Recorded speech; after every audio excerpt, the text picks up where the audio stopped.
Pemirsa, Assalamualaikum warahmatullahi wabarakatuh. Pada hari Ahad kemarin, tanggal 27 Oktober 2024, pimpinan Muhammadiyah Kota Banjarmasin mengadakan silaturahmi dengan calon wali kota dan wakil wali kota Banjarmasin nomor urut 3, yaitu Haji Muhyar dan Haji Awan Subarkah.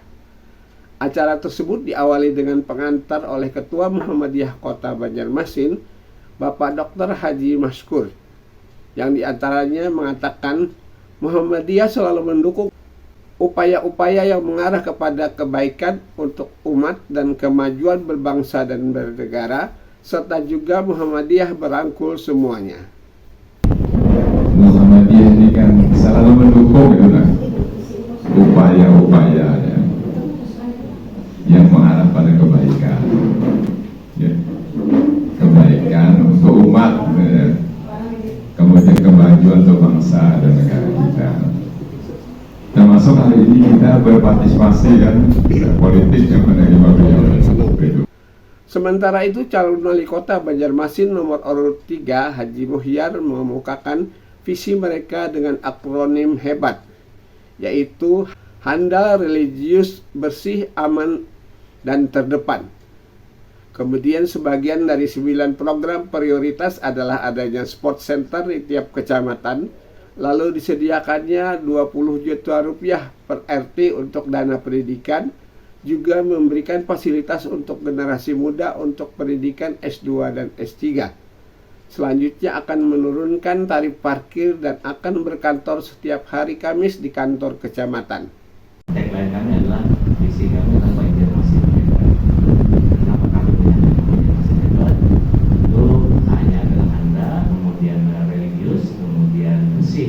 Dan aman terdepan. Nah, kami ingin Banjarmasin ini menjadi hebat ekonominya, hebat kotanya, hebat rakyat, hebat warganya. Itu yang kami inginkan. Dari visi-visi pada 9 program prioritas yang kami lakukan, belum mungkin karena terlalu detail mana-mana, karena waktunya kami dari 9 prioritas itu, pertama kami akan membangun sport center di 1 kecamatan. Nah ini sport center yang kami bangun ini juga jadi pertanyaan bagi kawan-kawan yang lain. Adalah duitnya membangun sport center, adalah lahannya membangun sport center. Kalau lahannya sudah tersedia, lahan yang disiapkan oleh pemerintah kota 5 tahun yang lalu, tapi tidak dituntaskan untuk pembangunannya, yakni lahan lapangan bola yang sudah disiapkan tapi tidak tuntas 5 tahun yang lalu, karena mungkin ada kegiatan lain yang dilakukan oleh pemerintah kota. Kita sepakat kita mengkritisi personalnya, pribadinya, tapi yang kita kritisi ada kebijakannya. Kami tidak mengkritisi Pak Ibnu Sina dan yang lain, tapi kebijakan yang dia lakukan. Nah, lalu di 5 kecamatan yang sudah selesai, minus Banjarmasin Tengah yang belum dibebaskan, itu akan kami manfaatkan secara maksimal untuk dibangun sport center tipe kecamatan, karena itu ada di peraturan menteri pemuda dan olahraga. Nah, lalu kita bangun di situ, kita manfaatkan lahan yang kita selesaikan dengan ada jogging track untuk bisa berolahraga. Kemudian di sisi kiri kanannya nanti kita manfaatkan ada kios-kios kecil, kios harapan. Menurut kami itu ada kios harapan yang ini digunakan oleh kaum difabel, karena sampai hari ini kami melihat ada kepedulian terhadap kaum difabel. Nah, mereka hanya dilatih untuk memijat, tapi ketika orang akan memijat datang ke rumahnya tidak layak, akhirnya orang akan kembali. Jadi belum maksimal. Nah, kemudian ada jogging tracknya, kemudian ada kita manfaatkan panggung kecilnya. Ini akan kami gunakan untuk ruangan outdoornya yang bisa dimanfaatkan oleh budayawan atau seniman lokal untuk melestarikan budaya lokalnya. Karena sampai hari ini kita juga belum punya kegiatan itu. Nah, kemudian dalam perjalanannya nanti di hari-hari tertentu lahan olahraga itu tidak kita gunakan untuk berolahraga, bisa di 1 minggu itu digunakan untuk UMKM menggelar dagangannya di sana, sehingga geliat ekonomi di lingkungan kecamatan itu bisa berjalan dengan baik. Nah, kemudian tentu ada pertanyaan, bahwa kami olahraga di sana, kemudian masuknya gratis, menggunakan lapangan olahraga gratis atau bayar? Nah, kami akan menyesuaikan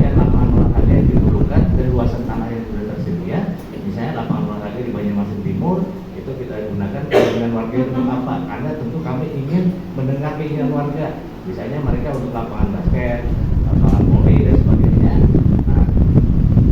Nah, masyarakat atau anak-anak muda yang menggunakan lapangan itu tidak akan nah, apa yang apa jaminan mereka bisa masuk? Kami akan menerbitkan satu kartu Banjarmasin Hebat, Bapak Ibu. Jadi kartu Banjarmasin Hebat itu sistem di kita itu ada poin yang akan didapat ketika mereka melakukan aksi sosial. Aksi sosialnya misalnya kita melihat minuman ini, plastik-plastik ini mereka kumpulkan, mereka bawa ke bank sampah. Mungkin di bank sampah sudah banyak ya, di kecamatan ada bank sampah. Ketika mereka menjualnya akan ada poin yang masuk ke dalam kartu ini, Pak. Nah, kalau mereka melihat ada pohon tumbang lalu lapor, kita sudah ada yang laporin tapi belum maksimal. Nah, ketika mereka lapor, itu akan ada poin yang masuk ke kartu ini. Kemudian kalau kita bergotong royong, ini akan ada masuk. Nah, kemudian kalau kita mengurus sesuatu, perizinan dan sebagainya merasa dipersulit, kemudian ada hal-hal yang tidak teramah, yang kepungutan yang memang tidak tercantum, mereka lapor, mereka akan dapatnya dari poin sini. Nah, mereka akan masuk ke sebuah lokasi olahraga itu dalam menggunakan kartu ini. Nah, coba kita bayangkan dengan 100 anak muda misalnya akan menggunakan lapangan itu, otomatis ini berkaitan dengan kebersihan kota. Kita tidak akan sulit membersihkan kota lagi karena ini akan menjadi kebutuhan bagi mereka untuk berebut untuk membersihkan kotanya. Nah, itu yang kita lakukan. Kemudian tentu ibu-ibu atau pedagang UMKM di sana juga bisa kita akomodir di sana. Nah, bagaimana dengan pedagang UMKM-nya? Nah, kami akan mengalokasikan dana 20 juta per RT. Kalau dulu 200 juta per kelurahan. Kalau kelurahannya RT-nya sedikit bisa digunakan dengan maksimal, Pak. Tapi kalau kelurahan RT-nya banyak seperti Sungai Anda 72 kelurahan dengan 200 juta hampir tidak ada artinya. Tapi kalau satu RT 20 juta sesuai dengan jumlah RT, duitnya kita tempatkan di kelurahan, silahkan RT-nya yang aktif lebih berperan aktif untuk melakukan pelatihan kepada warganya yang bisa ibu-ibu misalnya dilatih untuk berjualan, untuk membuat kue dan sebagainya. Nah, ini akan tetap didampingi dari pemasarannya, kemudian packingnya dan permodalannya. Nah, ini akan didampingi. Tapi kalau misalnya kita latih tapi pemasarannya tidak, sama seperti sekarang ada posisi yang dulu Pak kedua, ada kampung sisirangan yang di belakang Sungai Jinga dan sebagainya. Itu kan kalau mereka membuat kemudian ditempatkan di usahanya ketua, tentu kan akan berkelanjutan. Tapi kalau mereka menjual sendiri pasti akan bersaing kalau tidak dibantu. Nah, kalau sudah bersaing, sudah dilatih membuat kue dan sebagainya, kuenya ada laku, opennya akan dijual mereka. Biasanya kayak itu yang kita lakukan. Nah, untuk melatih mereka seperti apa? Ini akan kami bangun satu rumah kolaborasi. Rumah kolaborasi ini adalah pelatihan yang dilakukan untuk ibu-ibu misalnya berminat untuk menjual kue dan sebagainya. Kemudian anak-anak muda yang sekarang angkatan kerja di kita ini hanya 30.000 sekian. Dengan lama pendidikan yang ditempuh itu hanya 10, sekian, Pak. Jadi rata-rata angkatan kerja di kita ini hanya sampai kelas 10. Dan ini jelas tidak akan bisa bersaing dengan angkatan kerja yang lainnya. Nah, mereka itu akan kita latih dengan keinginan mereka menjadi apa gitu. Misalnya mereka kita latih dengan teknologi digital, printing, kemudian yang lain-lainnya lah, yang sesuai dengan kebutuhan yang diperlukan oleh perusahaan. Sekarang pelaku usaha itu memerlukan apa yang diperlukan, nah itu akan kita latih dan kita dampingi. Nah, kemudian mereka juga kita godong di sana. Kalaupun mereka sudah berhasil satu, kemudian kita latih dengan maksimal, kemudian kita carikan pendampingan untuk mereka melanjutkan sekolahnya S1 dan S2. Bukan Pemko yang membiayai, tapi Pemko akan memfasilitasi untuk mencarikan lembaga-lembaga keuangan, CSR dan kementerian yang menyiapkan dana untuk mereka melakukan beasiswa. Tapi mereka kita latih dulu, kita jadikan mereka di sana. Nah, kemudian nanti ditambah oleh Pak Wan, ada yang terakhir yang kami lakukan juga adalah penurunan tarif parkir. Tarif parkir ini 2.000 dinaik 3.000. Bagi orang 1.000 rupiah tidak terlalu menjadi masalah. Tapi bagi kita ketika ketika ke pasar sehari 5 kali, adalah kalau ibu-ibu biasanya kan ke pasar mampir ke sini mampir ke 5 kali sudah 5.000 naiknya. Artinya jangan kita memikirkan bahwa itu memikirkan kemampuan kita bahwa itu tidak jadi masalah, tapi bagi masyarakat lain yang tentu ini lebih berarti. Dan ini juga kenaikan parkirnya dengan PAD penambahan 100 juta per tahun Pak Ridwan, ini kada terlalu signifikan dibanding dengan beban yang diterima oleh masyarakat.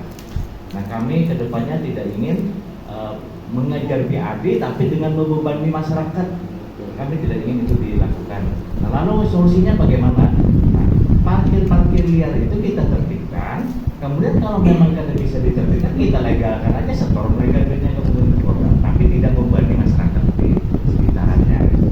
Nah, ini yang kita lakukan ke depannya.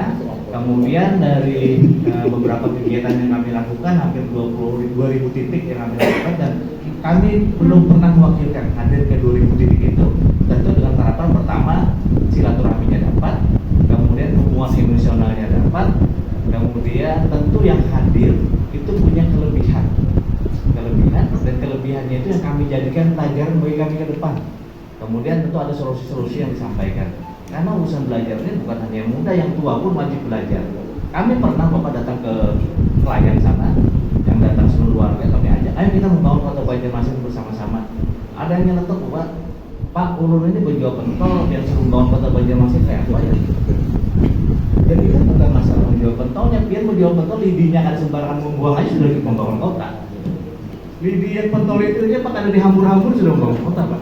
Artinya kita penyampaiannya sesuai dengan SDM yang kita hadapi. Tapi kalau kita dengan SDM-nya kekuat, ya pasti kan nggak ada berjalan dengan baik lah. Nah, dari situ kami bertemu warga, lalu ada keluhan warga, Pak, kalau kami memilih Pian jadi wali kota, bisa Pian tamu ingin ngalih gitu. Diundang datang pada kami ingin ngalih ya. Apalagi kami datang ke kantor Pian membawa map, bisa berdagang wali kotanya ya, karena kalau membawa map identik, membawa proposal bantuan ya. Nah, itu hampir di semua kami temui. Nah, tolong doakan aja, mudah-mudahan kalau kami terpilih, kami bukan bagian dari orang yang seperti itu. Nah, untuk mentanda salah satu bahwa kami bersyukur atas dipilihnya warga, kami akan berkantor di setiap kecamatan pada hari Kamis. Berikutnya, calon wakil wali kota nomor urut 3 Haji Awan Subarkah menambahkan akan membantu generasi muda kuliah di dalam dan di luar negeri. Bismillahirrahmanirrahim.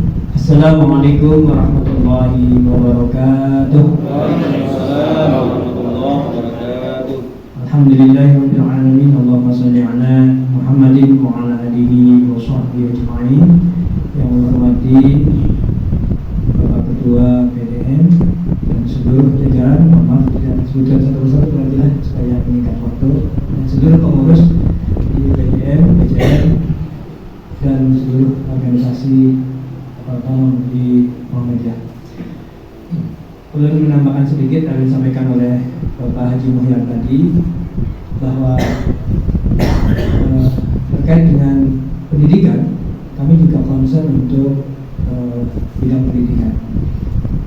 Tadi sedikit sudah disinggung oleh Bapak Haji Muhyar bahwa kita bekerja sama dengan beberapa lembaga untuk melakukan pelatihan atau semacam mentoring terhadap anak-anak didik kita yang mau kuliah, baik kuliah di negeri maupun kuliah di luar negeri.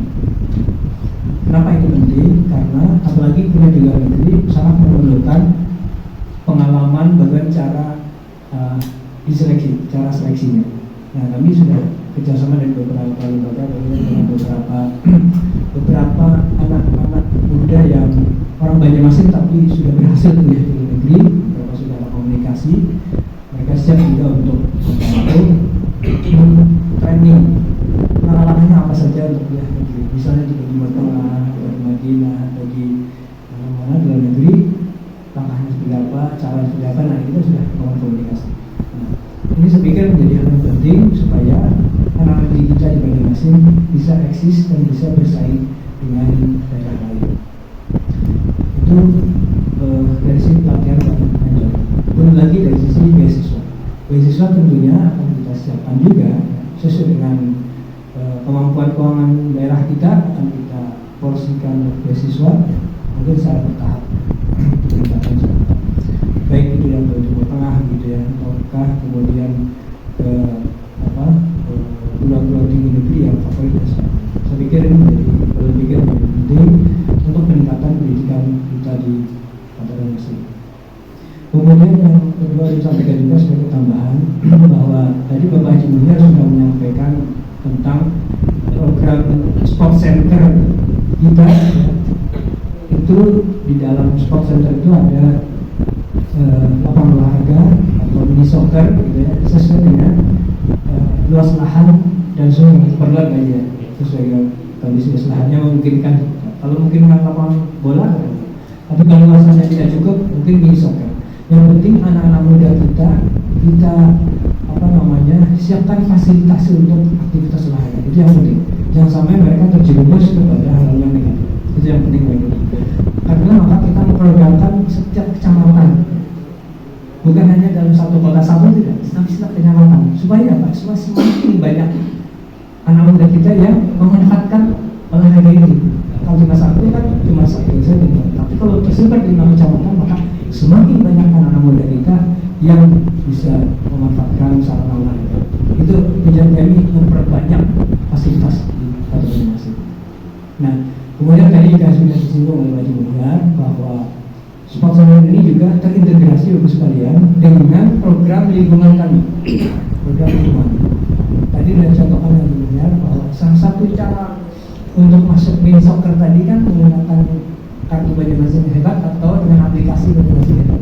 Kemudian dengan cara mengisi poin, poinnya didapat dari mana? Salah satu contohnya tadi dengan cara anak muda kita membawa botol plastik, dibawa ke bank sampah, nanti dapat poin. 1 botol misalnya 1 poin. Kalau 10 botol setiap hari anak muda kita membawa ke bank sampah, karena dia ingin main mini soccer di fasilitas sport center kita, maka bagus sekalian. Kalau ada 1000 anak muda saja, ya, setiap hari membawa botol plastik ke bank sampah, maka insya Allah Banyumasin akan terbebas dari botol plastik atau sampah-sampah plastik di lingkungan kita. Itu bayangan kita itu. Nah, berbeda kalau sistem edukasinya kita menyuruh, enak ambil itu nggak botol plastik, nah belum tentu apa namanya kita.